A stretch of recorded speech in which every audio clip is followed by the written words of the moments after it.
देशाच्या भावी पिढीशी आणि गरिबांच्या शिक्षणाशी जोडलेल्या चिखलदऱ्यातील एका ऐतिहासिक सरकारी शाळेची अत्यंत दयनीय अवस्था समोर आली आहे। ब्रिटिश काळातील ही शाळा आज स्वतःच्या अस्तित्वासाठी झुंज देते। विद्यार्थ्यांना विश्रामगृहात बसावं लागतंय। पर्यटन स्थळ असणाऱ्या चिखलदऱ्यातील या एकमेव सरकारी शाळेकडे प्रशासनाचं पूर्णपणे दुर्लक्ष झालंय। सुरक्षित शाळा कधी मिळणार असा संतप्त सवाल आता पालक आणि लोकप्रतिनिधी विचारतात।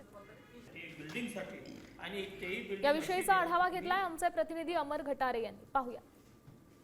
ग्रामीण भागातील मुलं शिकले पाहिजे यासाठी शासन कोट्यावधी रुपये खर्च करतं, मात्र चिखलदरा या ठिकाणची शासकीय शाळेची जी अवस्था आपण पाहू शकतो ही सध्या 1913 मध्ये ह्या शाळेची स्थापना झाली होती। तेव्हापासून ही जी बिल्डिंग आहे, ही जी शाळेची इमारत आहे, अतिशय जर्जर अवस्थेमध्ये आता उभी आहे। मात्र याकडे शासनाचं पूर्णपणे दुर्लक्ष आहे। हो सर, मी खूप आपण प्रयत्न केले, बरेच वेळा आपण शासनाकडे मागणी सुद्धा केलेली आहे आणि प्रत्येक इथल्या स्थानिक आमदारांना सुद्धा आपण म्हटलेलं आहे की आमच्याकडे लक्ष द्या।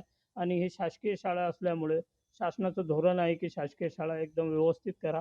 आणि जर विद्यार्थ्यांना अशा परिस्थितीत विद्यार्थ्यांना आपण इथे ॲडमिशन घेतो तेव्हा सर्वजण गावकरी आम्हाला विचारतात की जर विद्यार्थ्यांना बसायची जागाच नाही आहे तर तुम्ही शाळा कसं तिथं बसायचं। ही अजीर्ण झालेली बिल्डिंग आहे। काय नेमकी मागणी आता मला फक्त एक शासकीय निधीतून जर एखादा निधी जर आम्हाला बिल्डिंगसाठी एक शाळेच्या इमारतीसाठी मिळालं तर आपण ही शाळा, माझं स्वप्न आहे की आपण हे पूर्ण विदर्भात सर्वात सुंदर शाळा करून दाखवू जर आपल्याला इमारतीसाठी आपल्याला निधी दिला तर। अमर घटारे, साम टीव्ही, चिखलदरा, अमरावती।